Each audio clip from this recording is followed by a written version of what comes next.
بسم الله الرحمن الرحيم إن الحمد لله نحمده ونستعينه ونستغفره ونعوذ بالله من شرور أنفسنا ومن سيئات أعمالنا من يهده الله فلا مضل له ومن يضلل فلا هادي له وأشهد أن لا إله إلا الله وحده لا شريك له وأشهد أن محمدا عبده ورسوله صلى الله عليه وعلى آله وصحبه وسلم تسليما كثيرا ثم أما بعد.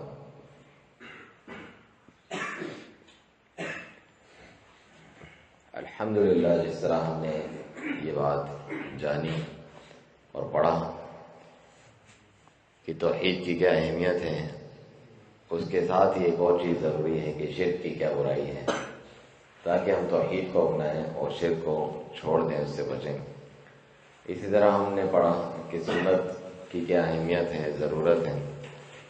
تو اس کے برعکس جو چیز ہے یعنی بدعت، اس سے بھی بچنا چاہیے. اور جب ہم شرک سے بچتے ہیں تو جو اہل شرک و کفر ہیں ان سے بھی برات، بیزاری، اللہ کی رضا کے لیے دوستی کے بجائے ان سے دشمنی ہوتی ہے. یہ آپ کا ایمان کا حصہ ہے.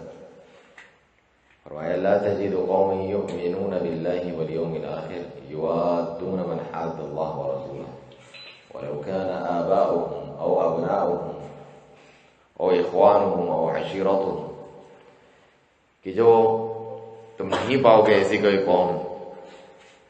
ایک طرف تو وہ دعوے دار ہے کہ اللہ تعالیٰ پر ایمان رکھتی ہے، آخرت کے دن پر ایمان رکھتی ہے ایسی قوم، اور ساتھ میں وہ ان سے دوستی رکھیں، محبت کریں جو اللہ اور اس کے رسول کے دشمن ہیں، جو آخرت پر ایمان نہیں رکھتے، چاہے وہ ان کے باپ دادے ہوں، چاہے وہ ان کے بیٹے اولاد ہوں، چاہے وہ ان کے بھائی بہن ہوں، یا پھر ان کے قبیلے کنبے کے لوگ ہوں.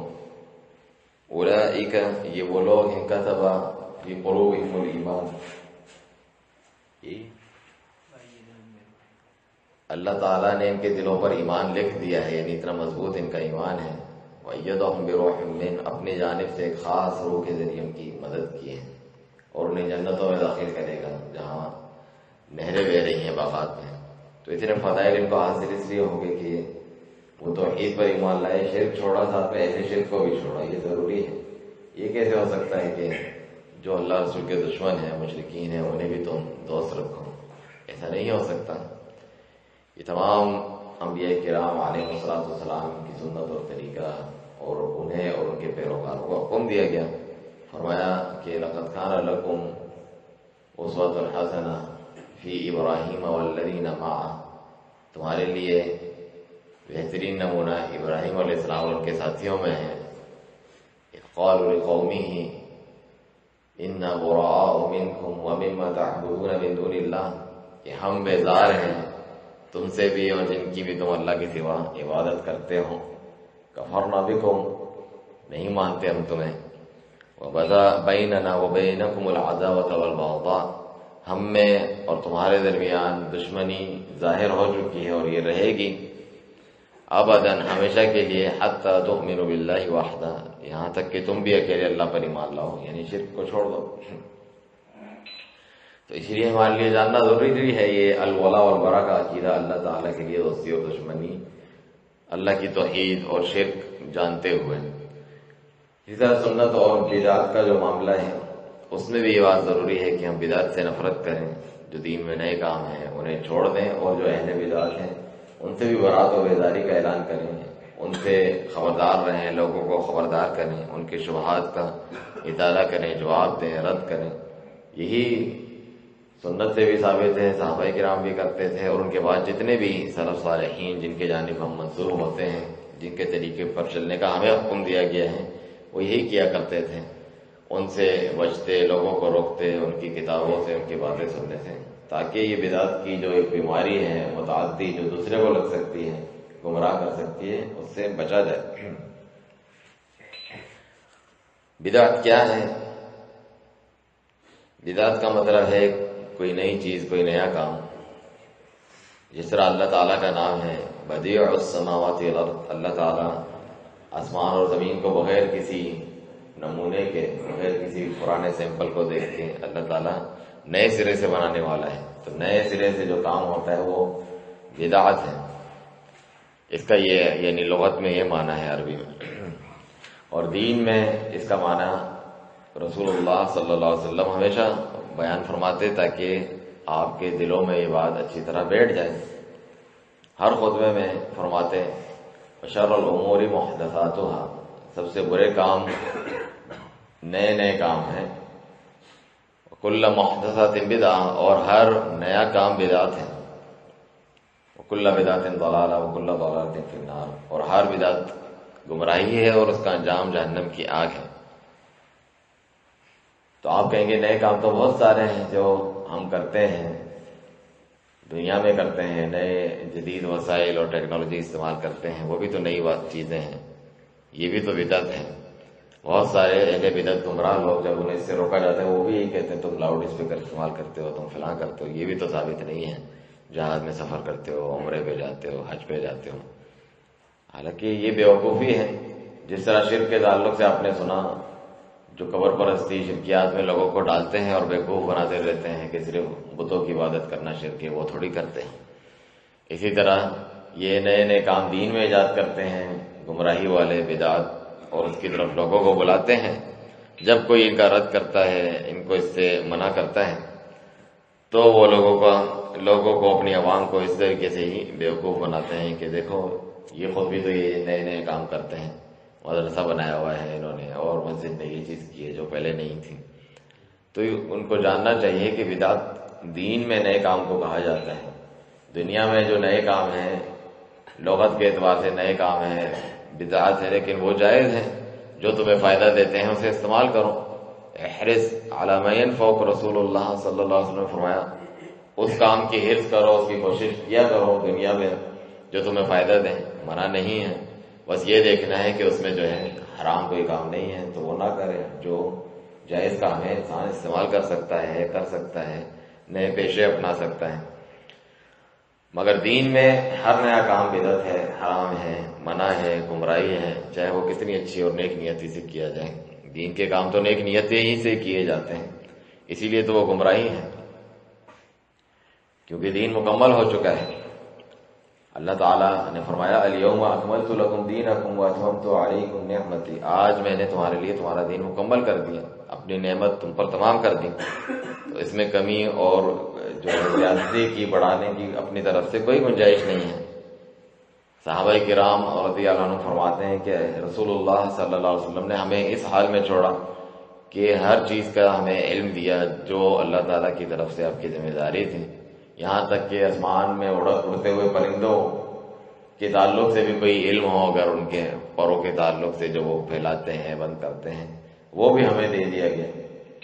خود نبی کریم صلی اللہ علیہ وسلم نے فرمایا کہ ہر وہ چیز جو تمہیں جنت کے قریب کرے اور جہنم سے بچائے، ایسی نہیں کہ جو میں نے نہیں بتائی وہ بتا دی ہے، اور جو جہنم کے قریب کرے جنت سے دور کرے اس سے بھی تمہیں روک دیا ہے. تو دین کو پورے طریقے سے پہنچا دیا، امت کو اس کے اوپر گواہ بھی کیا. اپنے حج کے موقع پر، حجۃ الوداع کے موقع پر نبی صلی اللہ علیہ وسلم نے اتنے بڑے جمع غفیر یعنی بہت بڑے مجمع میں صحابہ کرام کے سامنے ان کو گواہ کیا، کیونکہ اللہ تعالیٰ نے فرمایا کہ بلغ ما انزل الیک من ربک، اے نبی جو کچھ بھی تمہارے رب کی طرف سے تم پر نازل ہوا ہے اسے لوگوں تک پہنچا دو. وَإِن لَّمْ تَفْعَلْ فَمَا بَلَّغْتَ رِسَالَتَهُ، اگر آپ نے یہ نہیں کیا گویا کہ رسالت کا حق ادا نہیں کیا. تو آپ صلی اللہ علیہ وسلم نے لوگوں کو اتنے بڑے مجمع میں گواہ کرتے ہوئے فرمایا الا هل بلغت، کیا میں نے اللہ کا پیغام پورا پہنچا دیا ہے تم تک؟ تو سب نے بے ایک زبان کہا کہ ہاں آپ نے پہنچا دیا ہے. تو آپ نے فرمایا اللہم فاشہد، اے اللہ تو گواہ رہنا. اوپر اشارہ کر کے آسمان کی طرف، نیچے لوگوں کی طرف اشارہ کیا اپنی انگلی سے کہ اے اللہ تو گواہ رہنا. اس سے یہ بھی معلوم چلا اللہ سبحانہ وتعالیٰ ساتوں آسمان سے بلند اپنے عرش پہ مستوی ہیں، جس طرح اس کی شان کے لائق ہیں. اور یہ بھی کہ دین مکمل ہو گیا ہے، اور اس کی تمام گواہ بھی موجود ہیں صحابہ کرام.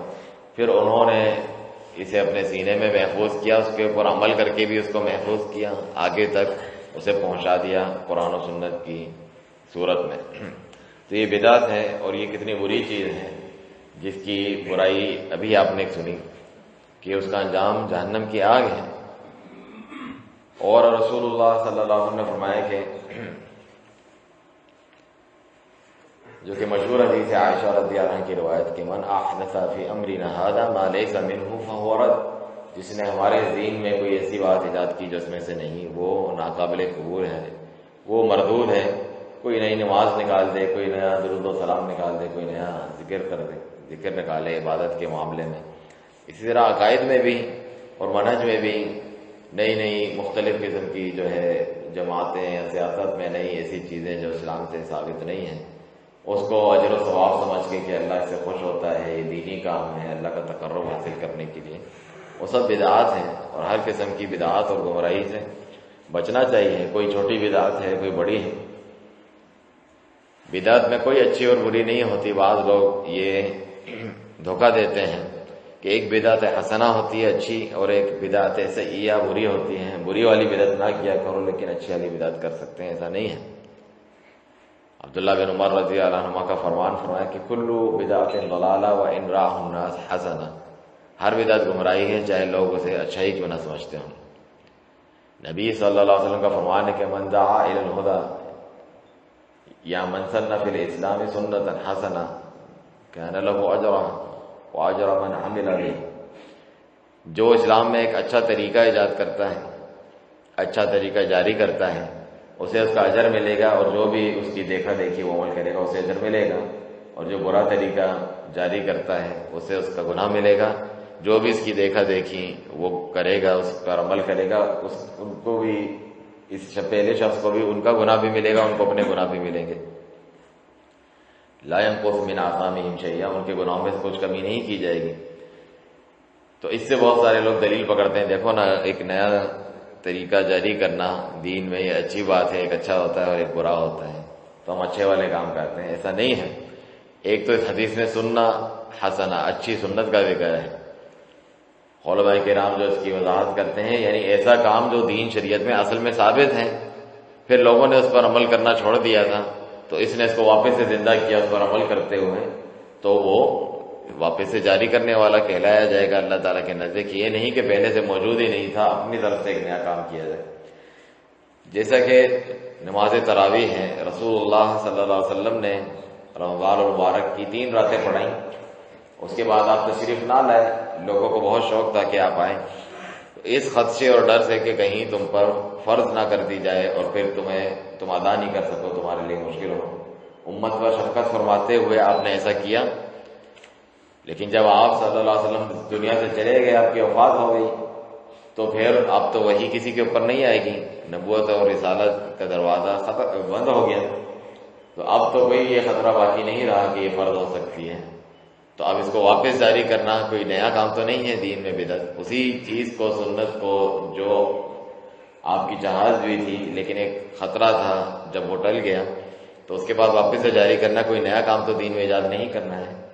چنانچہ عمر بن خطاب رضی اللہ عنہ نے جب دیکھا ان کے دور میں، یعنی رمضان میں جو قیام کرنا چاہیے، جو تہجد پڑھنی چاہیے، اور اس کے اتنا جو ثواب ہے، اللہ تعالیٰ پچھلے گناہ بخش دیتے ہیں۔ من قام رمضان ایمانا واحتسابا غفر له ما تقدم من ذنبه وما تأخر، اگلے پچھلے اس کے گناہ معاف کر دیتا ہے اللہ سبحانہ تعالیٰ۔ تو اپنے اپنے طور پہ اکیلے یا 2-4 لوگ وغیرہ جماعتوں کی صورت میں پڑھا کرتے تھے، چھوڑ نہیں دی تھی، جس طرح رسول اللہ صلی اللہ علیہ وسلم اپنے گھر میں پڑھا کرتے تھے جب 3 دن کے بعد نہیں آئے۔ تو عمر بن خطاب رضی اللہ عنہ نے دیکھا کہ مختلف لوگ اپنے اپنا پڑھ رہے ہیں، کیوں نہ ایک امام کے اوپر ان کو جمع کر دوں۔ ابی بن کعب رضی اللہ عنہ کو حکم دیا کہ ان کو جماعت سے نماز پڑھاؤ، جس طرح ہم آج پڑھتے ہیں تراویح کی نماز، جس طرح نبی کریم صلی اللہ علیہ وسلم نے خود 3 راتیں پڑھائی تھیں۔ تو اس کو واپس سے جاری کیا۔ اگلی رات آئے، دیکھا لوگ سب ایک امام کے پیچھے پڑھ رہے ہیں، ہم کو اتنا اچھا لگا یہ منظر، اور آپ نے کہا نعمت البدعہ هذه، یہ کتنی اچھی بدعت ہے۔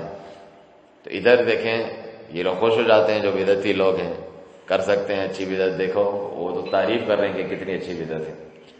ادھر بدعت سے مراد جو ہے عربی لغت میں نے شروع میں آپ کو بتایا کہ کوئی بھی نیا کام جس کا پہلے کوئی نمونہ نہ ہو، لیکن اس کا تو نمونہ موجود ہے، پہلے خود سنت سے بات ثابت ہے جس کو ایک وجہ سے روک دیا گیا ہے، تو کسی رکے ہوئے کام کو واپس سے جاری کرنا، اس کے لیے بھی جو ہے لغت میں بدعت کا لفظ استعمال کیا جاتا ہے۔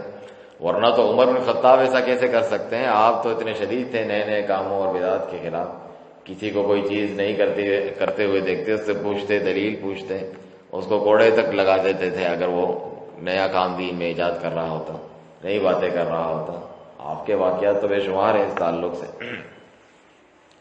تو یہ بدعت کی تعریف ہے، اور یہ اس کی برائی اور شناعت ہے کہ اللہ سبحانہ تعالیٰ اس کے ان اعمال کو قبول نہیں کرتا، وہ برباد ہو جاتے ہیں چاہے جتنی اچھی نیت سے کیا جائے۔ سلف میں سے کسی کے سامنے کوئی نماز پڑھ رہا تھا، یعنی جو سنت سے ثابت نہیں ہے، تو اس نے کہا اللہ تعالیٰ مجھے نماز پڑھنے پہ تھوڑی عذاب کرے گا، یہ تو میں اچھا کام کر رہا ہوں۔ کہا اس پر تو تجھے عذاب نہیں ہوگا، لیکن نبی کریم صلی اللہ علیہ وسلم کی سنت کی مخالفت کرنے، اپنی طرف سے ایک نئی چیز ایجاد کرنے پہ تجھے عذاب ہوگا اللہ تعالیٰ کی طرف سے۔ تو یہ دیکھا جاتا ہے، جس طرح اللہ تعالیٰ قرآن مجید میں فرماتا ہے کہ قل هل ننبئکم بالاخسرین اعمالا، کیا میں تمہیں نہ بتاؤں جن کے اعمال سب سے زیادہ خسارے والے ہیں؟ خسارے کے اعتبار سے سب سے برے اعمال کن کے ہیں؟ الذین ضل سعیهم فی الحیاۃ الدنیا وهم یحسبون انهم یحسنون صنعا، کہ وہ جن کی ساری کارگزاری، سارے محنت وغیرہ دنیا میں جو کام کرتے تھے وہ ضائع ہو گئے، اور وہ یہ سمجھتے رہے کہ ہم بڑے اچھے کام کر رہے ہیں۔ کیوں؟ کیونکہ ہم نے بار بار ذکر کیا ہے عمل کی قبولیت کے لیے دو شرطیں ضروری ہیں، اللہ تعالیٰ کے لیے اخلاص ہو، ورنہ بڑا سے بڑا عمل بیکار ہوتا ہے۔ انما الاعمال بالنیات، اعمال کا دار و مدار نیتوں پر ہے۔ نبی صلی اللہ علیہ وسلم نے فرمایا سب سے پہلے جہنم کی آگ جن سے بھڑکائی جائے گی، کوئی قاری ہے، عالم ہے، دکھلاوے کے لیے علم اور قرات کرتا تھا، اور کوئی تاکہ وہ عالم کہلایا جائے دنیا میں، اس کو بول دیا گیا اب اس کے لیے کچھ نہیں ہے، جہنم کی آگ ہے۔ کوئی اللہ کی راہ میں جان تک اپنی دے دے مجاہد بن کر، لیکن اس نے بہادری دکھانے کے لیے اور اپنی واہ واہ ہو جائے اس کی، اس لیے اس نے کیا تھا، وہ بھی برباد ہو کے اسے جہنم میں ڈال دیا جائے گا۔ یا کوئی سخی ہے، اللہ کی راہ میں صبح شام خرچ کرتا ہے اس لیے تاکہ مشہوری ہو میری، سخی کہہ رہا ہوں، اسے بھی پھینک دیا جائے گا۔ تو اخلاص ضروری ہے، اور سنت کی اتباع بھی ضروری ہے، جس طرح میں نے کل آپ کو ایک مثال دی کہ کسی صحابی نے عید نماز سے پہلے ہی جو ہے اپنا جانور ذبح کر دیا، نیت اس کی اچھی تھی کہ پڑوسیوں کو کھلاؤں، خود بھی کھاؤں، لیکن وہ قبول نہیں کیا گیا، اس کو واپس سے بکری ایک ذبح کرنے کے لیے کہا گیا کیونکہ وہ سنت کے مطابق نہیں تھی۔ تو یہ دونوں شرائط ہونا ایک ساتھ ضروری ہے ہر عمل کے لیے، ان میں سے کوئی ایک بھی کم ہو تو آپ کا وہ عمل قبول نہیں ہے۔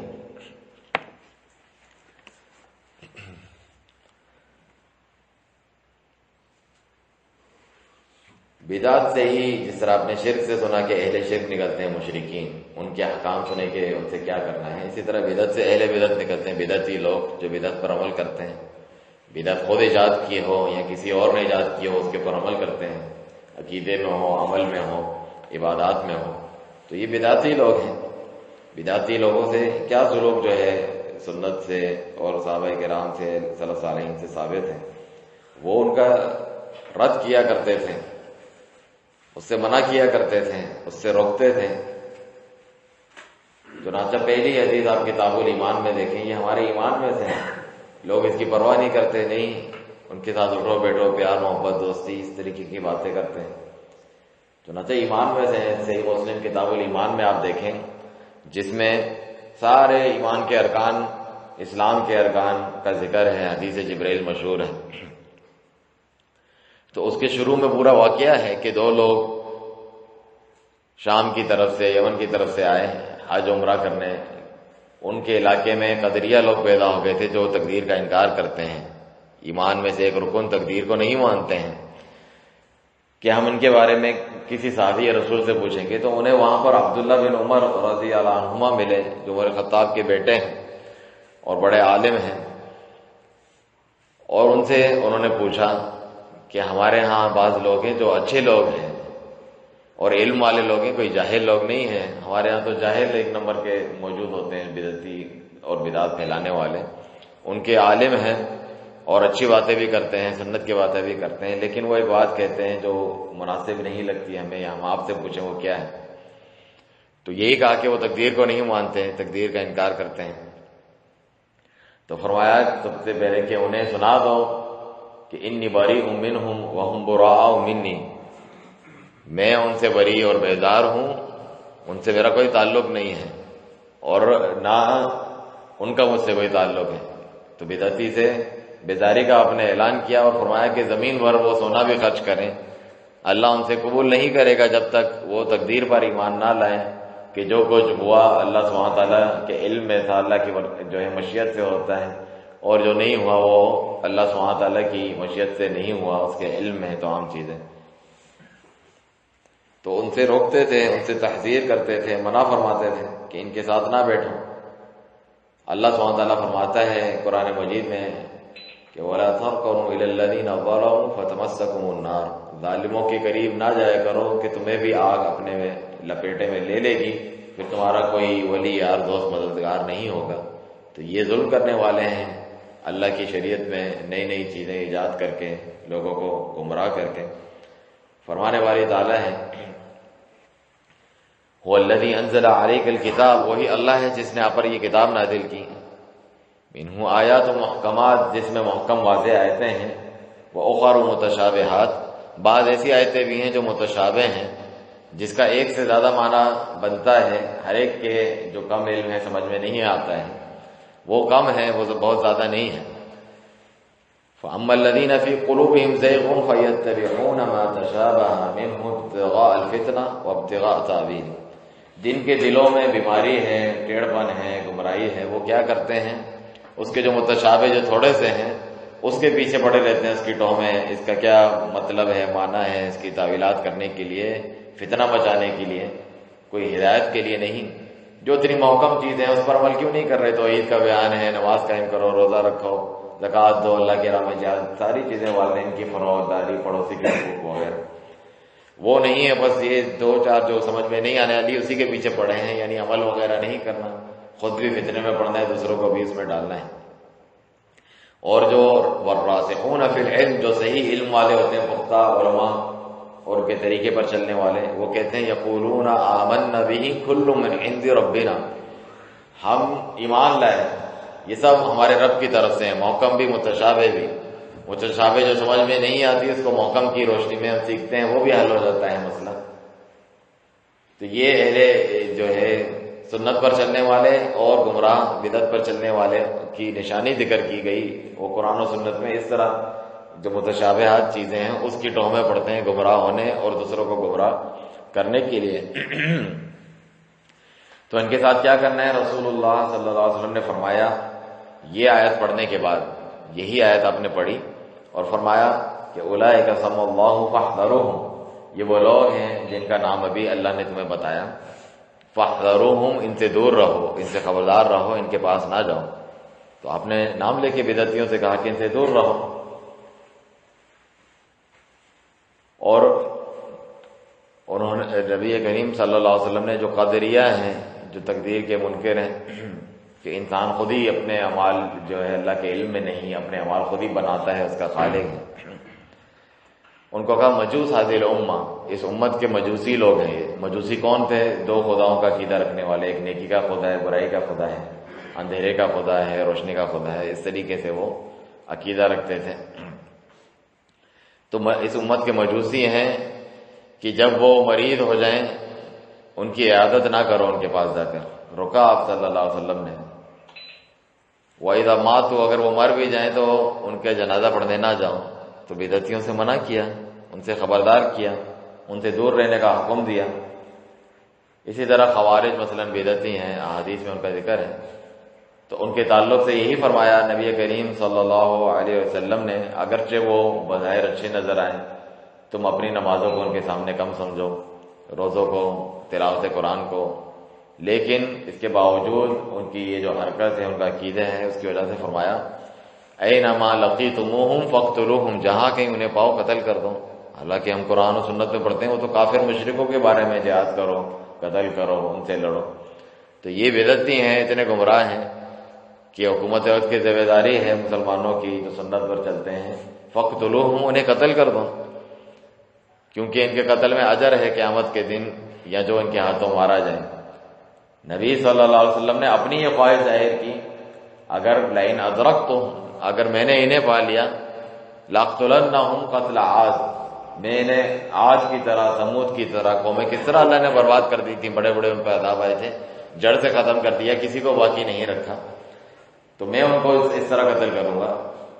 نبی صلی اللہ علیہ وسلم جو اللہ کے حکم سے بات کرتے ہیں اور جو جہاد کے احکام ہمیں سکھاتے ہیں کہ کب تلوار چلنی ہے، کب نہیں چلنی ہے، مشرکوں کے خلاف چلنی ہے، یہاں تک کہ لوگ کلمہ توحید کا اقرار کریں، وہ فرماتے ہیں کہ یہ کلمہ پڑھنے والے، نماز پڑھنے والے بظاہر نیک متقی پرہیزگار، لیکن ان کی گناہ یہ ہیں کہ بدعتی ہیں، تو ہم جو ہیں اس سے کم کی بات کر رہے ہیں کہ ان سے ڈریں، ان سے دور رہیں، لوگوں کو بچائیں ان کی بدعات سے، تاکہ وہ اس میں مبتلا نہ ہو جائیں۔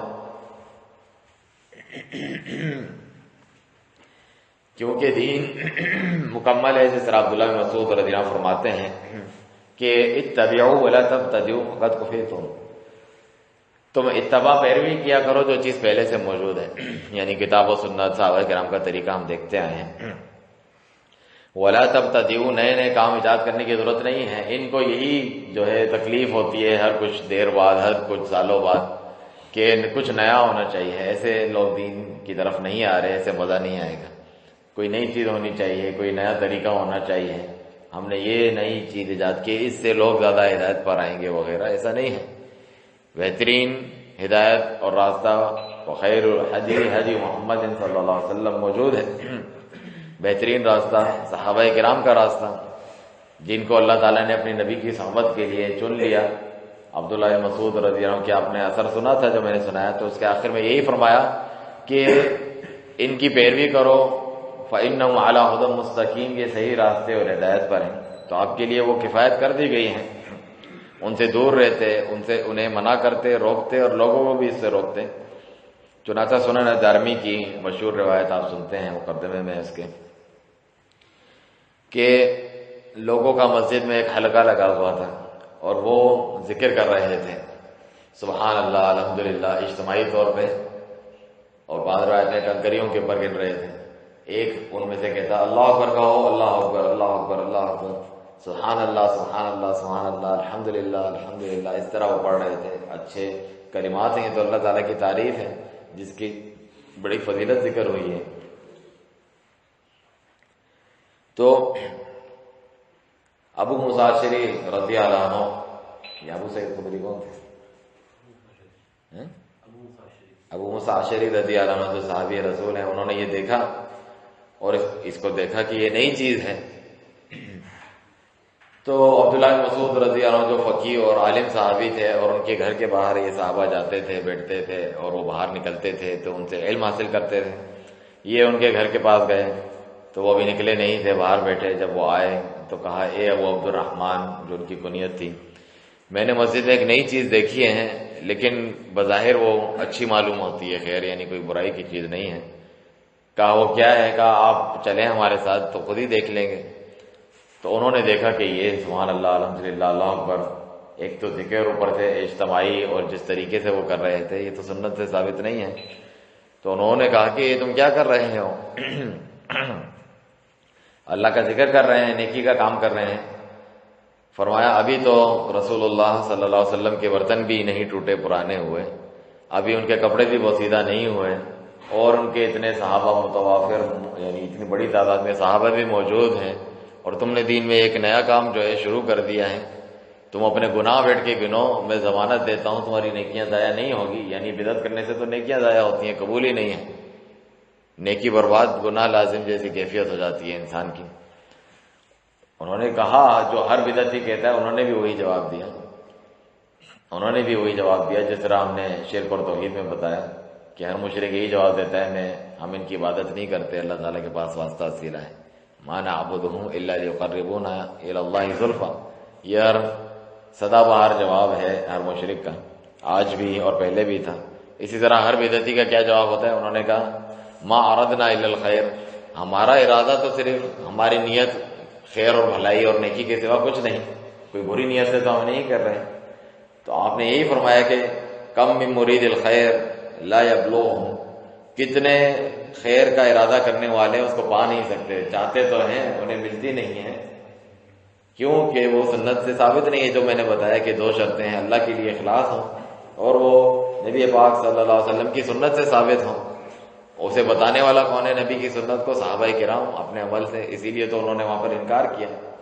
نبی صلی اللہ علیہ وسلم نے اپنی سنت کے ساتھ صحابہ کرام کے طریقے پر چلنے کا حکم دیا، جو خود قرآن و سنت پر ہی چلا کرتے تھے اس کے صحیح فہم کے مطابق.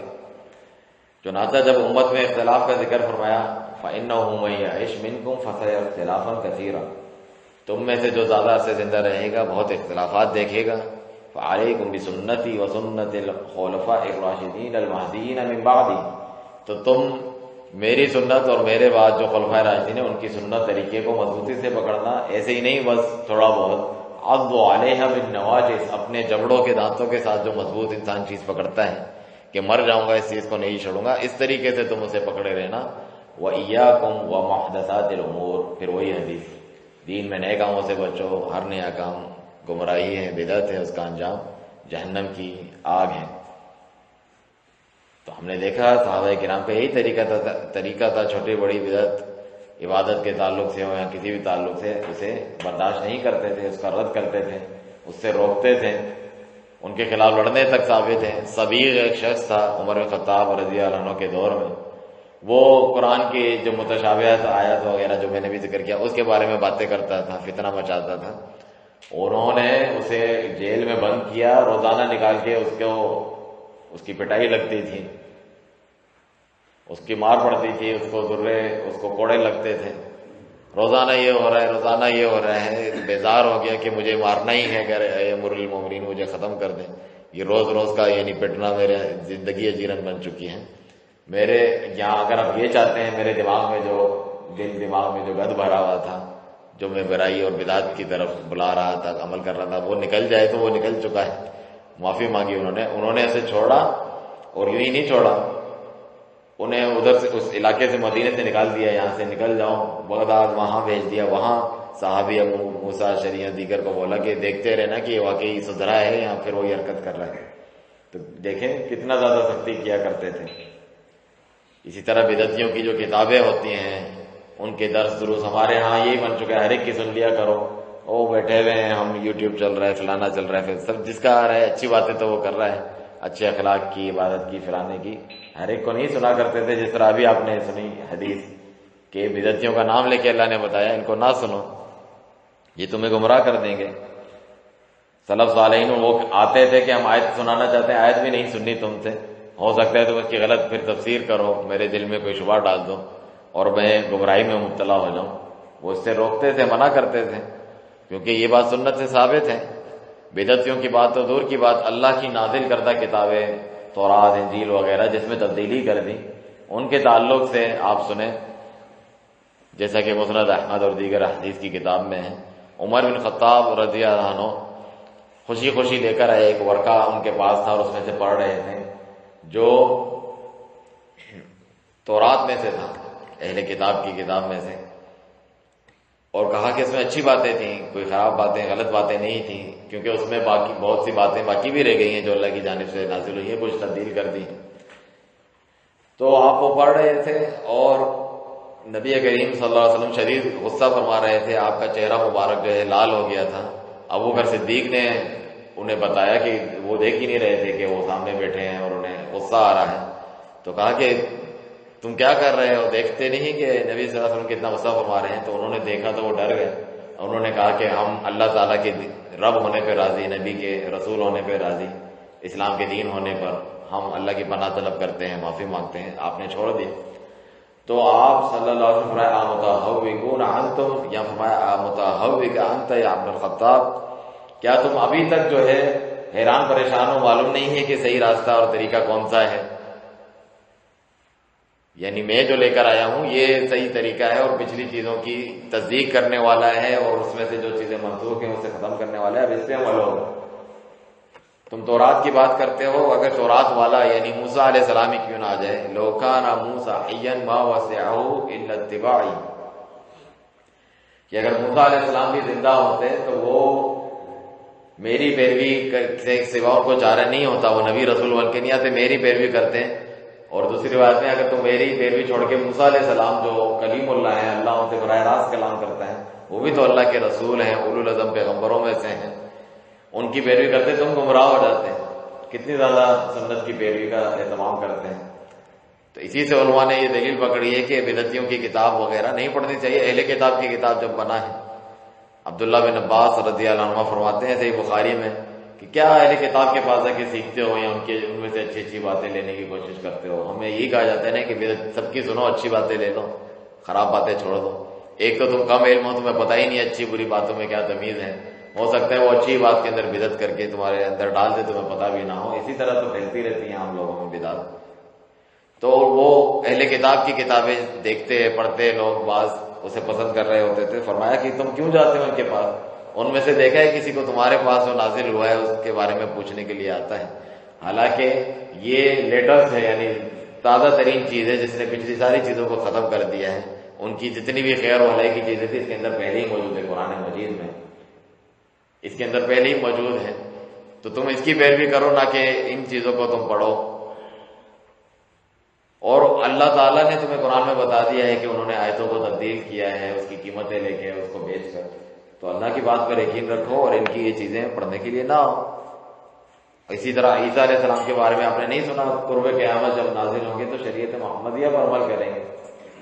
موسیٰ علیہ السلام کے بارے میں ابھی آپ نے سنا، تو عام آدمی کو کہاں لائق ہے کہ وہ اپنی طرف سے یا بدعت ایجاد کرے، بدعتیوں کی چیزیں سنے پڑھے، اپنے آپ کو فتنے میں ڈالے، گمراہی میں ڈالے۔ سلف صالحین اس سے منع کرتے تھے، ان کو جلا دینے کا حکم دیتے تھے۔ جو کتاب ملے بدعتیوں کی، تو بجائے اس کے کوئی گمراہ ہو اس کو جلا دو، پھینک دو، اس سے بچو، ان کی مجلسوں میں نہ بیٹھو۔ اللہ تعالیٰ نے عام قاعدہ ذکر کیا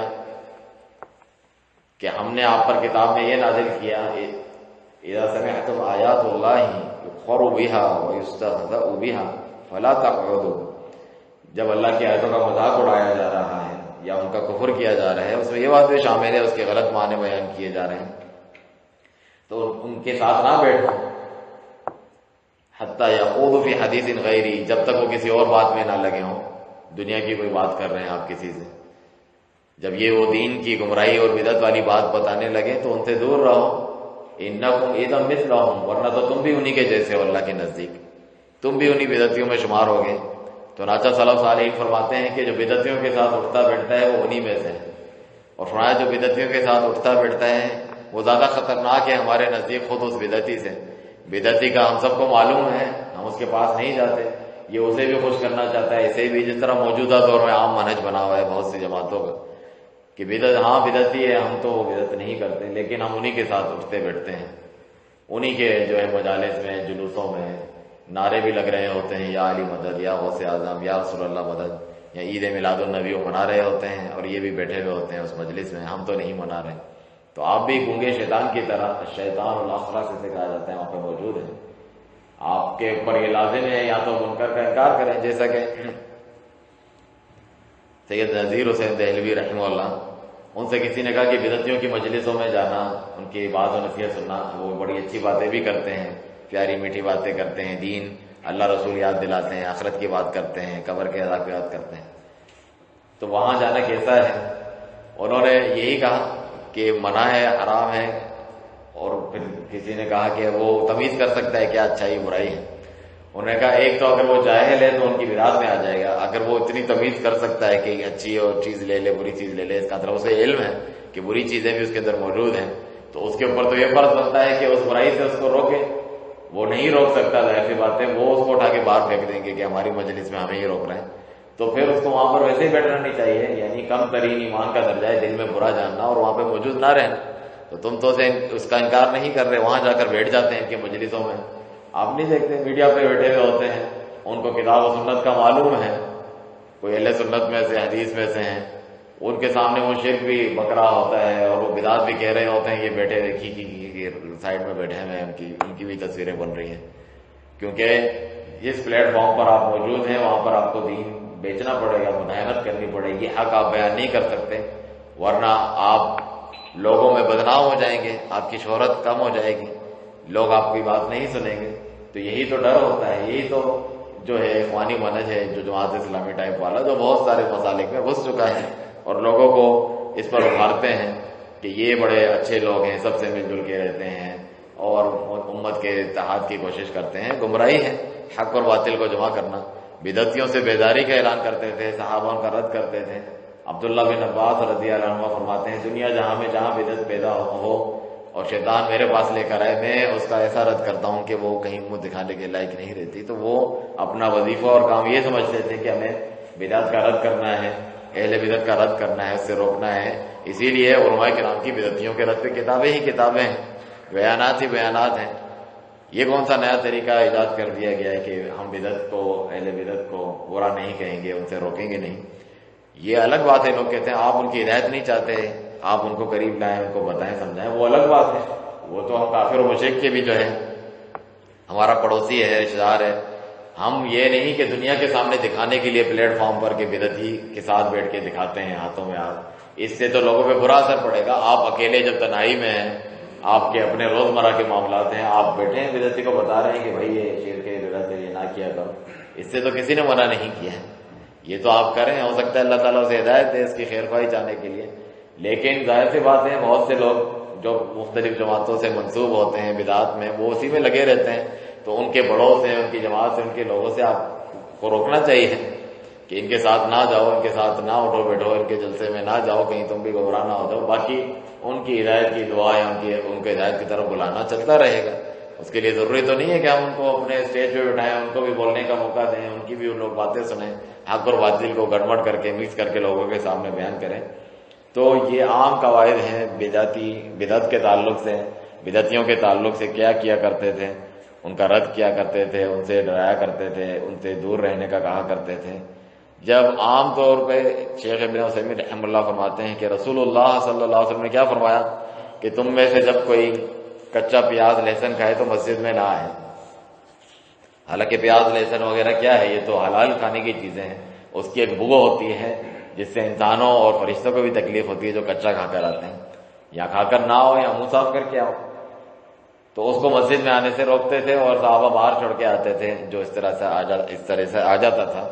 تو آپ فرماتے ہیں یہ اس سے زیادہ بدبودار اور بری چیز تو بدعت ہے، تو بدعتی کو کیسے اجازت ہو سکتی ہے مسجد میں اور ممبر پہ بیٹھ کر جو ہے وہ باتیں کریں، یا اسے باتیں کرنے دی جائے یا اسے سنا جائے، اس کو سننے کی لوگوں کو اجازت دی جائے؟ ہرگز نہیں۔ تو یہ اس سے زیادہ خطرناک بات ہے۔ تو یہ ایک عام اور مختصر تعارف تھا سلف صالحین کا اہل بدعت کے سلوک کے تعلق سے، اور یہی جو ہے سلفی عقیدہ اور منہج ہے، اسی پر ہمیں چلنا چاہیے۔ اس متعلق اگر آپ کے پاس کوئی سوالات ہوں تو آپ پوچھ سکتے ہیں۔ وسبحانک اللہم وبحمدک، اشہد ان لا الہ الا انت، استغفرک واتوب الیک۔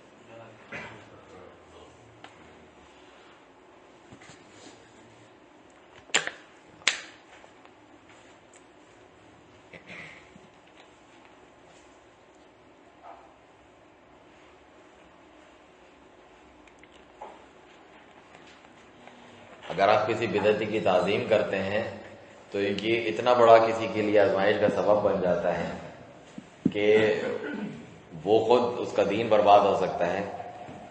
امام دارقطنی رحمہ اللہ کا مشہور واقعہ ہے جو شیخ راوی حفظہ اللہ اپنی کتاب بدعتیوں سے کیا سلوک کرنا چاہیے اس میں ذکر کرتے ہیں کہ ان کے بڑے استاد تھے، بڑے عالم محدث سنت والے، وہ فلاں جو ہے ایسے شخص کی باقلانی ہے، کون شخص تھے، ان کی بڑی ان سے عزت احترام سے ملتے، ان کے سر چومتے کیونکہ وہ ان کے استاد تھے، مگر وہ تھے گمراہ کسی عقیدے میں۔ تو جب انہوں نے دیکھا یہ ان کی اتنی عزت احترام کرتے ہیں، ان سے اس طریقے سے ملتے ہیں، تو ان کے دل میں ان کا ادب احترام بیٹھ گیا، ان کی تعظیم کی بڑی کوئی شخصیت ہے، تو اس کی چیزیں پڑھتے ہیں، ان کی وہ باتیں سنتے ہیں۔ جب وہ ان کے ساتھ نہیں ہوتے استاد، اس وقت بھی اس کو پڑھتے یا سنتے۔ اس کی وجہ سے وہ بعض جو ہے اللہ کے ناموں اور صفات کی گمراہی میں مبتلا ہو گئے۔ تو انہوں نے یہ بات ذکر کی کہ کس طرح کے انسان جو ہے کہ آپ ان کے سامنے ان کی اچھائی بیان کریں یا برائی بیان نہ کریں، بدعتیوں کی اس طرح تعظیم کریں، تو دوسرے کے لیے فتنے کا سبب بن جاتا ہے، اس کو اچھا سمجھنے لگتا ہے، اس کی ساری باتیں ماننے لگتا ہے، یہاں تک کہ پھر اس کی جو غلط بات ہے اسے بھی وہ مان لیتا ہے۔ اس سے بھی بڑھ کر عمران بن حسان تھے، وہ ایک جو ہے سنت کے امام تھے، یعنی عالم تھے، انہوں نے کہا کہ ایک بدعتی خارجی فکر رکھنے والی عورت سے میں شادی کروں گا، اس کو میں صحیح راہ پہ لے آؤں گا، اس کو میں سنت کی طرف دعوت دوں گا وغیرہ، میری بیوی ہوگی وہ۔ بہت سارے لوگ کہتے ہیں نا فلاں شادی کر کے اسے صحیح کر لیں گے اس طریقے سے۔ تو ان کا حال یہ ہوا کہ وہ عورت ان پہ بلکہ غالب آ گئی، اس کی محبت میں وہ اس کی بدعتی نظریات وغیرہ انہوں نے قبول کر لیا، حالانکہ اتنا علم رکھنے والے تھے۔ اتنے گمراہ ہوئے کہ انہوں نے خارجیوں کی طرح اس شخص کی تعریف میں شعر و شاعری لکھی جس نے علی رضی اللہ عنہ کو قتل کیا تھا، کو شہید کیا تھا۔ یعنی کتنا عظیم انسان تھا، اللہ کا تقرب چاہتا تھا کہ اس جو ہے کافر کو یعنی ختم کر دیا، تو اس درجے پہ پہنچ گیا۔ تو آپ لوگ یعنی کیسے کہتے ہیں، بہت سے لوگ یہ کہتے ہیں، یعنی خود تو وہ سنت حدیث پہ چل رہے ہوتے ہیں، نہیں بدعتیوں کے ساتھ اٹھنے بیٹھنے میں کوئی حرج نہیں، ہم اتنے کوئی بچے تو نہیں ہیں ہمارے اوپر اثر انداز ہو جائے وغیرہ، ہم جو ہے صحیح بات لے لیں گے، غلط بات کو چھوڑ دیں گے۔ اس کے سلسلے میں ایک مشہور شبہ وہ پیش کرتے ہیں کہ ابو ہریرہ رضی اللہ عنہ کو رسول اللہ صلی اللہ علیہ وسلم نے جب یہ فطرہ وغیرہ کا مال پڑا ہوتا ہے عید میں، اس پر مقرر کیا تھا، تو ایک شخص آ کر جو ہے روزانہ اس میں سے کچھ اٹھانے کی کوشش کرتا، آپ اسے روکتے تو کہتا میں جو ہے بھوکا ہوں، میرے بچے بھوکے ہیں، آپ اس پہ ترس کھا کے اسے چھوڑ دیتے۔ صبح بتاتے کہ نبی صلی اللہ علیہ وسلم کو ایسا آیا تھا اور اس طرح سے انہوں نے کہا تو میں نے اسے پھر چھوڑ دیا۔ کہا وہ تو شیطان ہے، واپس سے آئے گا۔ واقعی دوسرے دن آیا، پھر اسی طرح بہانے کیے، پھر چھوڑ دیا، تیسرے دن واپس سے آیا اور شیطان ہے تو معلوم چل گیا۔ تو فرمایا مجھے چھوڑ دو، میں تمہیں بہت اچھا وظیفہ بتاتا ہوں، اگر تم کرو گے شیطان تمہارے قریب نہیں آ سکے گا۔ تو اس نے بتایا کہ آیت الکرسی پڑھا کرو، تو اللہ تعالیٰ کی طرف سے ایک محافظ فرشتہ مقرر ہو جائے گا، شیطان پوری رات تمہیں تنگ نہیں کر سکے گا۔ آپ نے آ کر یہ بات بتائی نبی صلی اللہ علیہ وسلم کو، آپ نے فرمایا صدقک وہو کذوب، اس نے تجھ سے سچ کہا لیکن وہ ہے اصل میں جھوٹا، بہت بڑا جھوٹا، یعنی شیطان ہے۔ تو شیطان بھی سچ باتیں کہہ سکتا ہے، اچھی باتیں لے لو، غلط بات چھوڑ دو، ایسا نہیں ہے۔ ایک ہوتا ہے حق بات کسی کی بھی طرف سے آئے وہ ہمیں قبول کرنی ہے، کافر کی طرف سے بھی آئے اس میں، اور ایک باقاعدہ اسے سننے، اس سے پاس طلب علم حاصل کرنے، اس کے مدرسے میں جانے، اس کی کتابیں پڑھنے، اس کی ویڈیو دیکھنے، ان دونوں میں فرق ہے۔ صحابہ کرام نے اس کے بعد سے جو ہے شیطان کے مدرسے میں جانا شروع کر دیا تھا، اس کے جو ہے پروگرام دیکھتے تھے، سنتے تھے، اس کے خطبے، اس سے علم حاصل کرتے تھے۔ نہیں، اس سے ثابت ہوا جھوٹا ہے کہ اور باتوں پہ یقین نہ کرنا، یہ بات اس سے سچی نکل آئی، جس طرح اور کافر سے بھی نکل آئے گی۔ کوئی جو ہے کافر کوئی بات کہے تو ہم اس کی طرح جو ہے اس بات کو صرف صحیح کہتے ہیں، یہ اس کو صحیح نہیں کہتے، نہ آج کے بعد اس کے بعد بیٹھنے یا سننے کا ہم مشورہ دیتے ہیں۔ فرعون بھی جب ڈوب رہا تھا اس نے کہا کہ میں گواہی دیتا ہوں کہ وہی معبود ہے جو موسیٰ اور ہارون کا معبود ہے، لیکن اس وقت ایمان لانا فائدہ نہیں ہے، لیکن یہ بات اس کی کیا ہے، سچی ہے، سچی ہے اس کی بات۔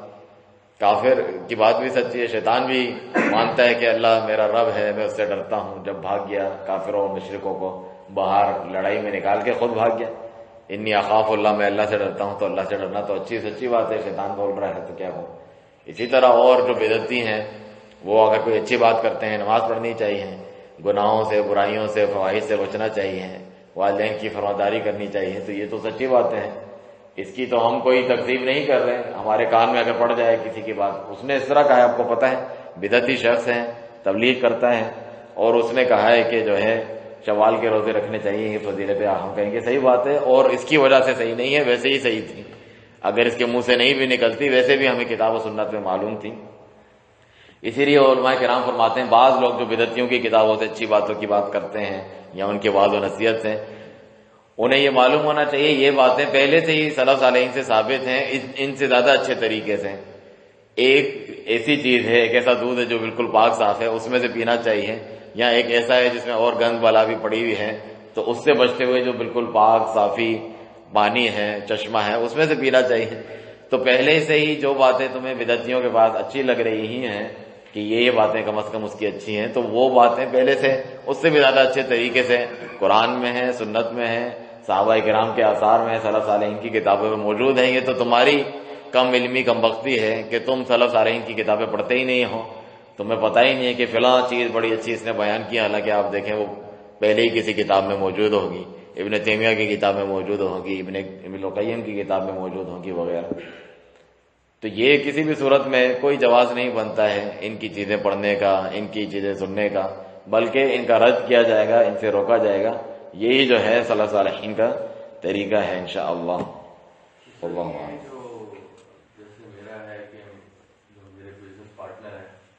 شیعہ رافضی ہیں، تو اس حوالے سے کیا ہے موقف اسلامی طور پر؟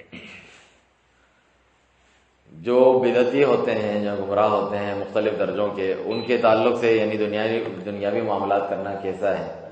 ایک تو ہے کفار و مشرکین اہل کتاب وغیرہ، ان سے دنیاوی معاملات کرنا ثابت ہے، جیسا کہ رسول اللہ صلی اللہ علیہ وسلم ان سے قرض بھی لیتے تھے۔ آپ صلی اللہ علیہ وسلم کی وفات ہوئی اس حال میں کہ آپ کی جو زرع تھی وہ ایک کافر کے یہودی کے پاس جو ہے گروی رکھی ہوئی تھی کہ آپ نے اس سے اناج لیا تھا اپنے گھر والوں کے لیے کھانے پینے کے لیے، تو اس کے بدلے میں وہ دی ہوئی تھی، اس کے پاس تھی، یعنی ان سے کاروباری لین دین وغیرہ جو حلال چیزیں ہیں یا ان کے پاس کام کرنا، یہ وہ کیا کرتے تھے۔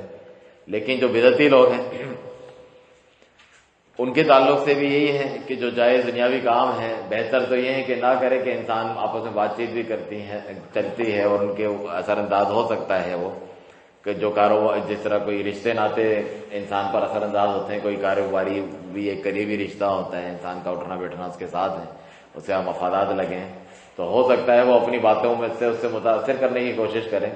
لیکن عام حکم یہی ہے کہ اگر وہ ان کے شر سے بچتے ہوئے ان کے ساتھ صرف کام کاروبار کا مطلب رکھ سکتا ہے تو وہ جائز ہے، کافروں تک کے ساتھ جائز ہے، اس میں کوئی جو ہے منع اور ممانعت نہیں ہے۔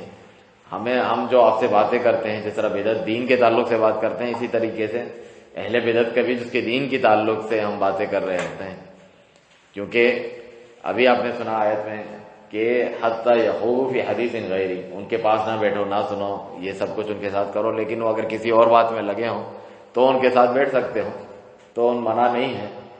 تو ایک ہوتا ہے، میں نے جو یہ فرق بیان کیا، ایک باقاعدہ عام مظہر ہوتا ہے، لوگوں کے سامنے باقاعدہ کانفرنس پروگرام ہو رہا ہے، وہاں پر آپ جو ہے اسٹیج کی زینت بن کر ان کے ساتھ بیٹھے ہوئے ہیں۔ ایک چلتے پھرتے راہ سڑک میں آپ کا پڑوسی ہے، آپ نے اسے سلام کیا، آپ گاڑی سے اترے، اس طریقے سے ان دونوں میں فرق ہوتا ہے۔ ایک ہوتا ہے باقاعدہ ان کے یعنی دینی کوئی پروگرام ہے، وہ شیعوں کی مجلس ہو رہی ہے، اس میں بھی آپ جا کے بیٹھے ہیں کہ میرا دوست ہے، بزنس پارٹنر ہے، اور ایک آپ ویسے ہی جو ہے کسی دکان میں، کاروبار میں یا کوئی بزنس یا آفس میں آپ بیٹھے ہیں، وہ اپنی سیٹ پہ بیٹھا ہے، آپ اپنی سیٹ پہ، آپ جو ہے طبیعت ٹھیک ہے، خیریت ہے گھر پہ، اس طریقے سے بات کر رہے ہیں، ان دونوں میں فرق ہوتا ہے۔ تو وہ چیز تو جائز ہے، لیکن یہ دوسری چیز ہے، یہ خطرناک ہے، یہ آپ کے لیے بھی فتنے کا باعث بن سکتی ہے، دوسروں کے لیے بھی، کیونکہ وہ آپ کو ایسا آئیڈیل دیکھتے ہیں کہ یہ تو سنت پر چلنے والا ہے، یہ بدعت سے، اہل بدعت سے بہت دور ہے، یہ ہمیں صحیح دین کی تعلیم دیتا ہے، یہ اس کے ساتھ بیٹھا ہوا ہے، اس کا مطلب یہ لوگ صحیح ہوں گے، اس لیے ان کے ساتھ بیٹھا ہوا ہے، ہمیں بھی بیٹھنا چاہیے۔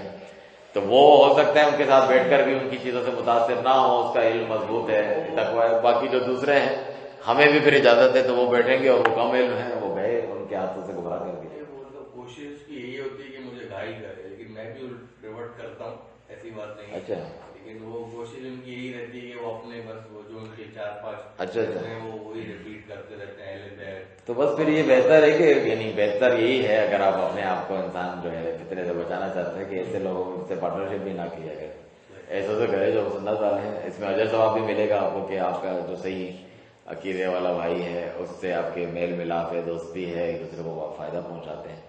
مومنوں اور مسلمانوں کو صحابہ کرام اس طرح کیا کرتے تھے آپس میں، ایک تو اخوت بھائی چارہ نبی صلی اللہ علیہ وسلم نے مہاجرین انصار میں قائم کیا، جو اصل میں رشتہ دار نہیں تھے، فلاں کے بھائی فلاں ہیں، سلمان فارسی کا بھائی جو فارس سے ہے، ابو الدرداء اس کے بھائی ہیں، یہ اس کے بھائی ہیں، اس طرح وہ بھائی چارے سے وہ رہتے تھے، اور مشرکوں سے ان سے دور رہو، فلانا کرو، سلام میں پہل نہ کرو۔ عمر بن خطاب کہتے اپنا لباس بھی الگ الگ جہاں جہاں علاقے فتح کرتے، مسلمان کا الگ تشخص اور امتیاز ہونا چاہیے، سنت والے کا بھی الگ ایک شکل و صورت اور امتیاز ہونا چاہیے، ہم ان میں سے نہیں ہے، ہم میں سے نہیں، یہ ظاہر کرنے کی کوشش کرنی چاہیے۔ آپ دیکھیں نا، آپ نے بتایا کہ کوشش کرتا رہتا ہے، حالانکہ تم اکثر جو روافظ شیعہ ہوتے ہیں یا صوفی ٹائپ لوگ ہوتے ہیں، ان کا یہی ہے کہ قیامت فلاں پیر فقیر اہل بیت یہ لوگ چھڑا دیں گے، ہم ان کے ماننے والے ہیں، ہمیں کیا ضرورت ہے عمل کرنے کی، گناہوں سے بچنے کی۔ تبھی ہر قسم کی برائیاں، فواحش، حرام خوری میں یہ لگے ہوئے ہوتے ہیں، اور فرقوں سے زیادہ یہ لوگ لگے ہوئے ہوتے ہیں، تو اس کی کوئی پرواہی نہیں ہوتی ہے، لیکن اپنے یہ جو دین، عقیدہ، بدعات اور گمراہی اس کے بارے میں بڑے حساس ہوتے ہیں، کوئی بات سننے کو تیار نہیں، اور اپنے یہ تیر پھینکنے کی کوشش کرتے رہتے ہیں۔ تم تو کوئی خاص دیندار آدمی ہو نہیں، بہت سارے لوگوں کا شیعہ ہونا پتہ ہی نہیں چلتا، محرم کے 10 دن میں آپ کے ساتھ بیٹھا ہو، اس نے بھی کالے کپڑے پہن لیے، مجھے پتہ ہی نہیں تھا کہ مسلمان ہے یا نہیں ہے، نماز پڑھتا نہیں، عام سا نام تھا مسلمانوں جیسا سب کچھ وغیرہ، اور جو ہے وہ رمضان بس محرم کے 10 دنوں میں اچانک معلوم چلتا ہے یہ بھی شیعہ نکلا ہے تو شیعہ اس طریقے سے. تو یہ کیونکہ اپنے دین کا کوئی ان کا اظہار ہی نہیں ہے، کوئی عمل ہی نہیں ہے. وہ 3 نمازیں کر کے جو پڑھتے ہیں ملا کر، وہ بھی ان کے بہت کم لوگ پڑھتے ہیں. میں حیران ہوں یہاں پر وہ پابندی سے فجر میں اٹھ کے اذانیں دے رہے ہیں، پتہ نہیں اس پہ کچھ ان کو مفاد ملتا ہوگا، کچھ کھانا پینا وغیرہ ملتا ہوگا، ورنہ ان لوگوں کو کوئی خاص اپنے بھی دین پر چلنے کی کوئی پرواہ نہیں ہوتی. ان کی دین خواہش پرستی وغیرہ کا نام ہے. بدعتیوں کا دوسرا نام جو سلف صالحین کہتے ہیں اہل احوا کہتے ہیں. ہوا کہتے ہیں خواہش نفس کو. خواہش نفس کی پیروی نہیں کرنی چاہیے، اللہ کی کرنی چاہیے. افرأیت الذی اتخذ الہہ ہوا، اللہ تعالیٰ فرماتا ہے کیا تم نے ان لوگوں کو دیکھا اپنے خواہش نفس کو انہوں نے معبود بنا لیا، جو چاہتے ہیں کرتے ہیں، یعنی سنت پہ نہیں چلتے، کتاب و سنت پر نہیں چلتے. اس لیے بدعتی کی اچھا ذہن میں آیا. ایک اور برائی اس کی یہ ہے، وہ اللہ تعالیٰ کا شریک بننا چاہتا ہے شریعت سازی میں کہ میں بھی بنا سکتا ہوں. یہ چیز اللہ نے تو نہیں بتائی ہے، رہ گئی تھی دین میں، لیکن میں اس میں یہ ڈالتا ہوں، اس کا بھی یہ فائدہ ہے اور اس کا یہ ثواب ہے. اللہ تعالیٰ فرماتا ہے ام لہم شرکاء شرعوا لہم من الدین ما لم یأذن بہ اللہ، کیا ان کے ایسے شریک ہیں دین میں انہوں نے اپنی مرضی کی شریعت سازی کی ہے جس کی اجازت اللہ نے نہیں دی. تو ایک بدعتی یہ کر کو یعنی کہہ نہیں رہا ہوتا مجھے، مگر خود یہ کام کر رہا ہوتا ہے، اللہ کا شریک بن رہا ہے گویا کہ میں بھی حلال حرام کر سکتا ہوں، میں بھی نئی چیز دین میں لا سکتا ہوں. اس کو تو رب بنانا کہا کہ اتخذوا احبارهم ورهبانهم اربابا من دون اللہ. انہوں نے اپنے علماء درویشوں کو اللہ کے سوا اپنا رب بنا لیا تھا. وہ یہی تھا کہ وہ چیز جو حلال نہیں ہے حلال بنا دی، حرام نہیں ہے حرام بنا دی، اپنی مرضی اور خواہش نفس پہ چلتے ہوئے. تو جتنے بھی بدعتی ہیں وہ اپنے خواہش نفس پہ چل رہے ہوتے ہیں. عام طور پر جب ہم یہ لفظ سنتے ہیں خواہش نفس، ہمارے ذہن میں آتا ہے یعنی برائیاں، بدکاریاں، شہوات، گناہ کے کام وغیرہ، شراب نوشی، زنا کری، یہ یعنی شہوت سے یہ مراد ہے. اس کی 2 قسمیں ہوتی ہیں، احوا اور خواہش کی.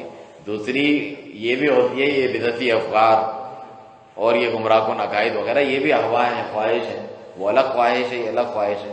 اسے شبہات کہتے ہیں اور اسے شہوات کہتے ہیں. جو دنیاوی گناہ کے کام ہیں، شہوات ہیں، اس سے بھی بچنا چاہیے ایک مومن کو. اور شبہات جو اس سے بھی زیادہ برے ہیں، جو انسان کو شرک اور بدعات میں مبتلا کرتے ہیں، وہ شہوات سے بھی زیادہ برے ہیں کہ انسان کے اعمال ہی برباد کر دیتے ہیں. تو وہ دونوں آپس میں ان کا چولی دامن کا ساتھ جڑے ہوئے ہوتے ہیں. اکثر لوگ یعنی ہم لوگوں کو گناہوں سے بھی روکتے ہیں، یعنی کہ صحیح عقیدہ کر دیا تو گناہوں کی پرواہ نہیں، نیکی کی اس کو پرواہ نہیں، شہوات سے نہیں بچ رہا ہے. ہو سکتا ہے یہ تمہارے شبہات میں ڈالنے کا سبب بن جائے، گمراہی کا سبب بن جائے. بہت سارے لوگوں کے گناہ اور ان کی جو دنیاوی خواہشات ہیں، جیسے مال کی خواہش ہے، اسے پیسہ دے کے قادیانی بنا دو. مال کی خواہش ہے، اس کو ضرورت ہے، اس کے دین ایمان چینج کر دو. بہت سارے یہ جو میں نے بتایا بدعتیوں کے ساتھ تعلقات قائم کرتے ہیں، مجھے کوئی مفاد ملے گا، ہمیں سیٹ ملے گی، ہمیں فلانا ملے گا، ہمیں مشہوری ملے گی. یہ دنیاوی خواہشات ہیں جو ان کو بدعت اور شرک مشرکوں کے دوستی تک پہنچا رہی ہے. فلاں کو جو ہے یہ عورت مجھے بڑی محبوب ہے، اس سے شادی کرنی فلانا، لیکن وہ پیر فقیر مزار والی، اس نے کہا تم بھی مزار پہ جاؤ گے، ادھر چادر چڑھاؤ گے وغیرہ، تب میں تمہیں مانوں گی، وہاں پہ سجدے کرو گے، یہ کرو گے. تو بہت سارے جو ہے پیر کی یا پیرنی کی محبت میں اس طریقے سے کر لیتے ہیں اور پھر اپنا دین ایمان عقیدہ ضائع کر دیتے ہیں. اس بارے میں واقعہ بھی ہے. امام ابن القیم رحمہ اللہ نے ذکر کیا الجواب الکافی اپنی کتاب میں کہ یہ فوائد کے جو گناہ ہے، یہ ناجائز والی حرام عشق محبت والے، وہ کفر تک کسی بندے کو پہنچا دیتے ہیں. نہیں کہتے میں یہ محبوب میرا صنم ہے، بت ہے، یعنی اسے سجدہ کروں اور جھکوں، اسے میں کس طرح مناؤں اس کے آگے. تو ایک شخص بڑا اچھا دیندار اور نمازی اور سب کچھ تھا، اسے کوئی نصرانی عیسائی لڑکی پسند آ گئی، تو اس کے پیچھے بڑا رہتا تھا اس سے شادی کرے. تو اس نے کہا میں کروں گی نہیں تجھ سے جب تک جو ہے تو عیسائی مذہب، نصرانی مذہب، کفر شرک یہ نہ اپنائے گا. اس نے اسلام چھوڑ کے وہ قبول کیا اور قبول کرتے ہی مر بھی گیا، یعنی برباد ہو گیا، ختم. نہ اسے وہ ملی، نہ محبوب ملا، نہ ہی خدا ملا، نہ وصال سنم، کوئی اسے نہیں ملا. تو انسان کو یہاں تک پہنچا دیتا ہے. تو ان چیزوں سے بھی ہمیں بچنا چاہیے، ایسا نہ ہو کہ ہم بدعات اور شرک اور کفریات کی طرف سے نکل جائیں. الیاذ باللہ. اور بھائی یہ بدعتی ہے، مساجد بناتے ہیں، صحیح ہے، اس میں ان کا اخلاص تو نہیں ہوتا، اور ان کی جو دعوت وغیرہ ہوتی ہے وہ بدعت پہ مبنی ہوتی ہے. تو ایسی مساجد کو مساجد مانا جائے گا؟ یا کبھی کوئی مسجد نہیں مل رہی تو ان کے اماموں کے پیچھے نماز کا مشہور معروف ہاں صحیح ہے، جان نہیں چھوڑے. یہ ان ساتھیوں کو پتا ہے، صبح شام یہی مسئلہ ہم سے پوچھتے رہتے ہیں. بدعت کی دو اقسام ہیں. اچھا بدعت کی یہ اقسام بتانا رہ گئی. ایک بدعت مکفرہ ہے، ایک بدعت غیر مکفرہ ہے. ایسی بدعت جو کفریہ بدعت ہوتی ہے اور ایسی بدعت جو کفریہ بدعت نہیں ہوتی. کفریہ بدعت ایسی ہوتی ہے جیسے صوفی لوگ حلول کا عقیدہ رکھتے ہیں، یعنی اللہ تعالیٰ ہی ہر چیز ہے، میں بھی اللہ تو بھی اللہ، نعوذ باللہ. کتنا کفریہ عقیدہ ہے، وہ جاہل کا بھی نہیں. یا اللہ کے سوا غیر کو پکارنا، یا رسول اللہ مدد، یا علی مدد. اور بعض ایسی بدعت ہیں جو غیر مکفرہ ہیں، یعنی بدعت ہے، گناہ گمراہی ہیں، لیکن وہ کفر تک نہیں پہنچتی ہے.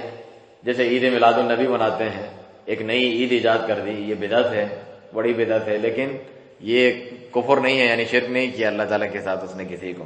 یا جو ہے نماز کی زبان سے نیت کر دی، اس سے اذان سے پہلے درود و سلام اپنی مرضی کا اس نے ایجاد کر دیا. یا مزار بنا لیے، قبر پکی بنا دی. قبر کو پکا بنانا یا مزار بنانا یہ خود تو شرک نہیں ہے، لیکن شرک کی طرف لے جاتا ہے.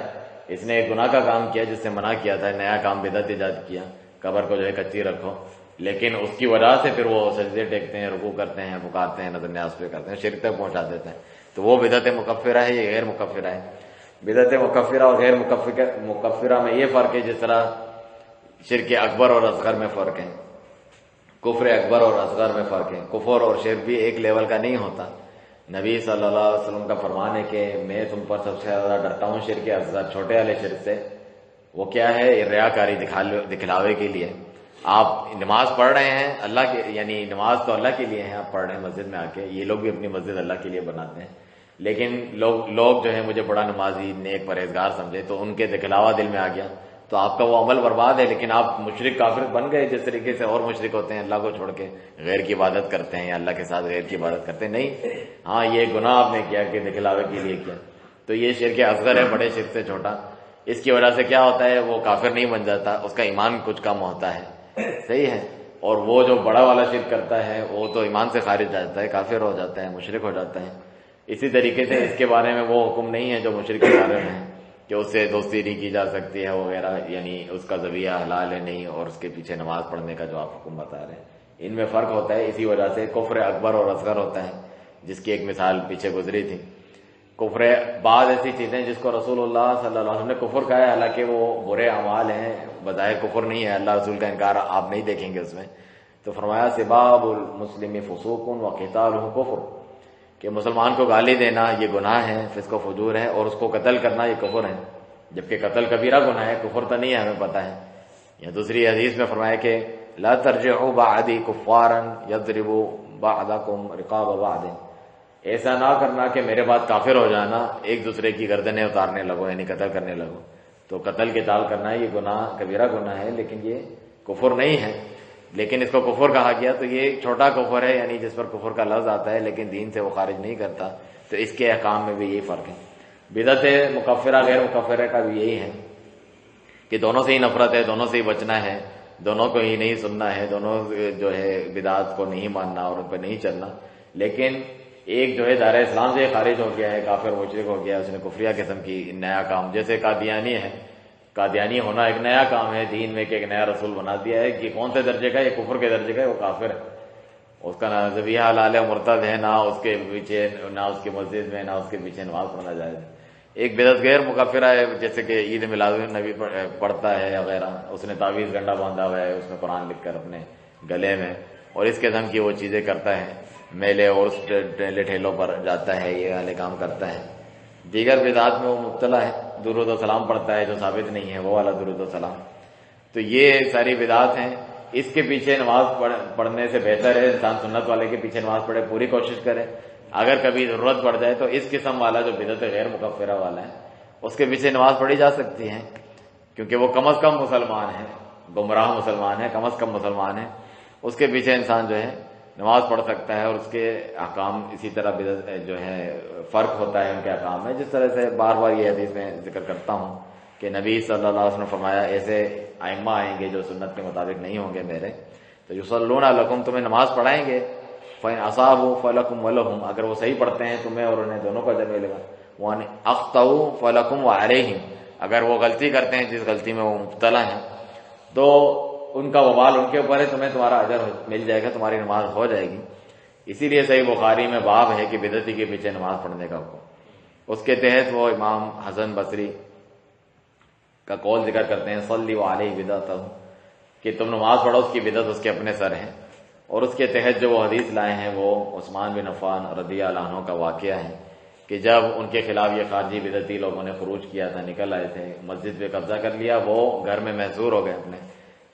وہ چاہتے تو حکم دیتے اپنی فوج کو، ان کو جو ہے سب کو قتل کر دو، ختم کر دو، ان کے خلاف لڑو. آپ نہیں چاہتے تھے، خود آپ نے جو ہے قتل ہونا پسند کیا، لیکن مسلمانوں کا خون بہانا یعنی آپس میں لڑائی ہونا کروانا آپ نے برداشت نہیں کیا. تو آپ سے آ کر پوچھا کرتے تھے کہ یہ امام فتنے والا، امام بدعتی امام، یہ قابض ہو گیا ہے، نمازیں پڑھاتا ہے، کیا ہم اس کے ساتھ پڑھیں، اس کے پیچھے پڑھیں؟ تو فرمایا کہ الصلاۃ خیر، صلاۃ جو ہے خیر ہے، اچھا کام ہے، ما یعملہ الناس، ان اچھے کاموں میں سے جو لوگ کرتے ہیں. تو جب یہ اچھا کام کریں، وَإِنْ أَحْسَنُوا فَأَحْسِنْ مَعَهُمْ، اچھا کام کرے تو اچھے کام میں ان کے ساتھ مل جاؤ، یعنی نماز پڑھنے میں. اور وَإِنْ أَسَاءُوا فَاجْتَنِبُوا إِسَاءَتَهُمْ، جب وہ اپنی برائی پہ اتر آئیں تو اس سے دور رہو. اس سے ایک باقاعدہ منہج آپ کے سمجھ میں آتا ہے کہ بدعتی ایسا ہو جو کفر کے درجے والا نہیں ہے، آپ نے کفریہ شرکیہ چیزیں نہیں دیکھی ہیں، وہ اس مسجد میں نماز نہ پڑھیں جہاں پر باقاعدہ جو ہے قبر بنی ہوئی ہے. لیکن ایسی کوئی چیزیں نہیں ہیں، عام راہ چلتے مسجد آپ نے دیکھی، صحیح ہے، وہ سلفی اہل حدیث نہیں ہے، پھر بھی آپ نے پیچھے جیسے تبلیغی جماعت کی راہ چلتے ہوئے مسجد ہے، نماز پڑھی آپ نے حنفی کے پیچھے اور سلام پھیرا آپ چلے گئے. تو نماز اس کے پیچھے پڑھ سکتے ہیں، لیکن کہا کہ جب وہ اپنی بدعت پر اتر آتے ہیں، اپنی دعوت اور اس قسم کے جو ان کے پروگرام ہیں اس میں شریک نہ ہو. تو یہ سلف صالحین کا طریقہ ہے، جس طرح عثمان رضی اللہ عنہ نے بیان کیا. ہمارے یہاں اس کے الٹ چلتا ہے، اتنی سختی کرتے ہیں، اہل حدیثوں وغیرہ نے کتاب لکھی ہوتی ہے کہ اہل حدیث کے علاوہ کسی کے پیچھے نماز جائز ہی نہیں ہے، حرام ہے، فلانا، اس سے تو وہ روکتے ہیں.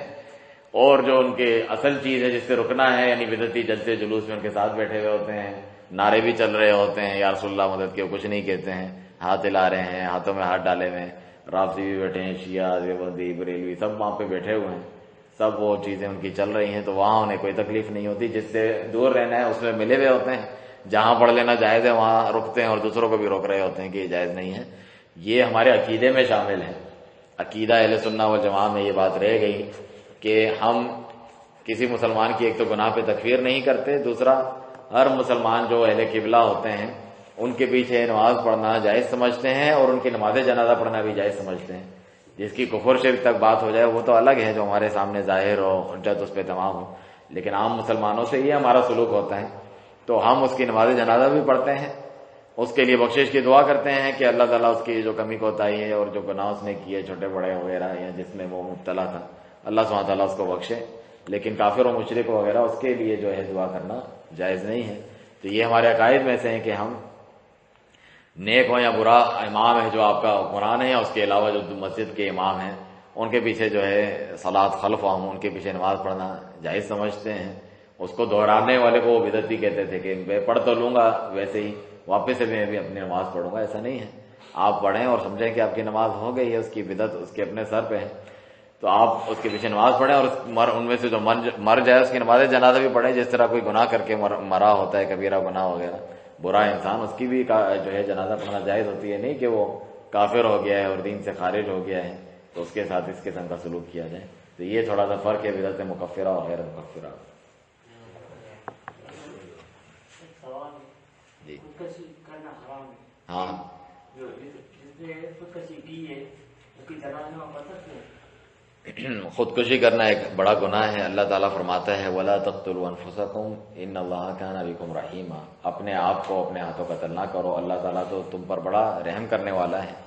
رسول اللہ صلی اللہ علیہ وسلم نے فرمایا کہ جس نے کسی بھی چیز سے اپنے کو قتل کیا، قیامت تک جب حساب کتاب شروع ہو وہ اس چیز سے اپنے کو قتل کرتا رہے گا، اذیت میں مبتلا رہے گا. زہر پیا ہے، زہر پیتا رہے گا، اپنے کو کسی سے کاٹا ہے یا بلند جگہ سے اوپر سے نیچے پھینکا ہے اپنے کو، وہ چیز اس کے ساتھ ہوتی رہے گی. کتنی بڑی اذیت میں وہ مبتلا ہوگا. جو خودکشی کرنے والا ہے وہ صرف ایک عمل نہیں ہے جو اس نے کیا ہے، اس میں بہت سارے بدعقیدگی بھی شامل ہو جاتی ہے. یعنی اللہ کی رحمت سے اتنا مایوس ہے کہ میرے ساتھ ابھی خیر بھلائی ہو نہیں سکتی، میں اپنے کو ختم کر دوں، میں خود مالک ہوں اپنی زندگی کا، یہ کوئی امانت نہیں ہے اللہ کی طرف سے، جب چاہے ختم کر دوں، بیکار میں اسے ضائع کر دوں. اللہ کی رحمت سے نا امید ہونا بالکل، اس کو جو ہے ایک حدیث میں اس کو بھی جو ہے کفر میں گنا گیا ہے، لا تقنطوا من رحمت اللہ، اللہ کی رحمت سے نا امید نہ ہو. اور انہ لن ییأس من روح اللہ الا القوم الکافرون، کہ اے میرے بیٹو اللہ کی رحمت سے نا امید نہ ہو. اللہ کی رحمت سے نا امید تو کافر قوم ہوتی ہیں. اللہ کی پکڑ سے بے خوف ہو جانا یہ بھی مومن نہیں کرتا، درمیان میں رہتا ہے، امید بھی رکھتا ہے اور اللہ تعالیٰ سے ڈرتا بھی ہے. اللہ کے فلا یامن من مکر اللہ الا القوم کیا ہے اللہ کے مکر سے، یعنی اللہ کی جو پکڑ ہے جو اچانک اللہ تعالیٰ پکڑتا ہے اس سے غافل نہیں ہوتے مگر وہی لوگ جو ہے جو گمراہ ہیں. اس طریقے کی آیت ہے. یعنی اور اسی طریقے سے اللہ سبحانہ تعالیٰ کی رحمت سے جو نا امید ہوتے ہیں وہ بھی انہیں بھی گمراہ بلکہ کافر قرار دیا گیا ہے. تو ان دونوں کے درمیان رہتا ہے، اللہ تعالیٰ کی رحمت کی امید رکھتا ہے اور اللہ تعالیٰ کے عذاب سے ڈرتا بھی ہے. گناہوں سے بے خوف نہیں ہو جاتا، دلیری سے کرے. اور اسی طریقے سے گناہ سے اتنا زیادہ جو ہے انسان پریشان ہو جائے حالات سے کہ جو ہے میں زندگی کو ہی انسان ختم کر دے، تو یہ بھی ناجائز ہے. اب جو خودکشی کرنے والا ہے اس کا جنازہ پڑھنا چاہیے یا نہیں پڑھنا چاہیے، یہ دیگر گنہگاروں کی طرح ہے. نبی صلی اللہ علیہ وسلم جو ہے لوگوں کی عبرت کے لیے جو مقروض مر جاتا تھا، جس کے اوپر قرض ہوتا تھا، قرض لینا تو کوئی گناہ نہیں ہے، جب ضرورت پڑے انسان قرض لے سکتا ہے، لیکن اس سے پناہ مانگتے تھے نبی صلی اللہ علیہ وسلم کہ انسان اس سے بچے تو بہتر ہے. اس کی نماز جنازہ نہیں پڑھتے تھے اور صحابہ کو نہیں روکتے تھے کہ اپنے ساتھی کے اوپر نماز جنازہ پڑھ لو.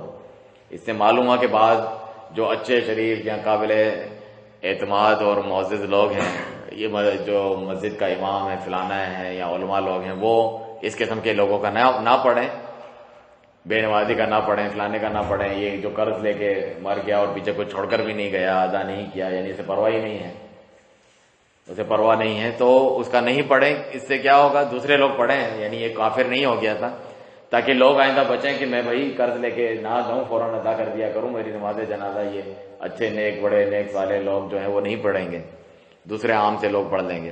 اسی طریقے سے خودکشی کرنے والے کے جو بڑے معزز لوگ ہیں وغیرہ، وہ علماء طلباء وغیرہ یا وہ لوگ نہ پڑھیں، عام لوگ اس کی جنازہ پڑھیں تاکہ ڈریں دوسرے لوگ کہ میں بھی خودکشی نہ کروں.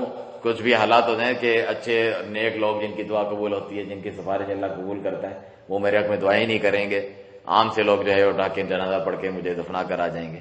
تو یہ عبرت کے لیے کیا جاتا ہے، جائز ہے اس کی پڑھنا. جس طرح اور گناہ ہوتے ہیں یہ بھی ایک بڑا گناہ ہے، اس کی نماز جنازہ پڑھنا جائز ہے، کیونکہ سنت سے یہ ثابت ہے کہ جس کے پر حد لگتی تھی، جیسے کہ زانی کو قتل کرنا یا سنسار کرنا وغیرہ، قتل کے بدلے قتل کرنا، وہ بھی مر جاتے تھے تو ان کی جو ہے ان کے گناہ کا یہ کفارہ بن جاتا تھا، اس کی نماز جنازہ پڑھی جاتی تھی، یہ نہیں کہ نہیں پڑھی جاتی تھی.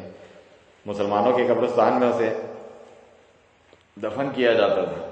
تو یہ چیز گنہگار کے تعلق سے ہے کہ بڑے جو لوگ ہیں وہ نہ پڑھیں، جو اچھے نیک لوگ ہیں، جو لوگوں میں بڑے معزز ہیں کہ جن کا چاہتے ہیں لوگ کہ ہمارا جنازہ پڑھیں تاکہ عبرت ہو اور آئندہ کوئی خودکشی نہ کرے. باقی جائز ہے اس کی جنازہ پڑھنا انشاءاللہ.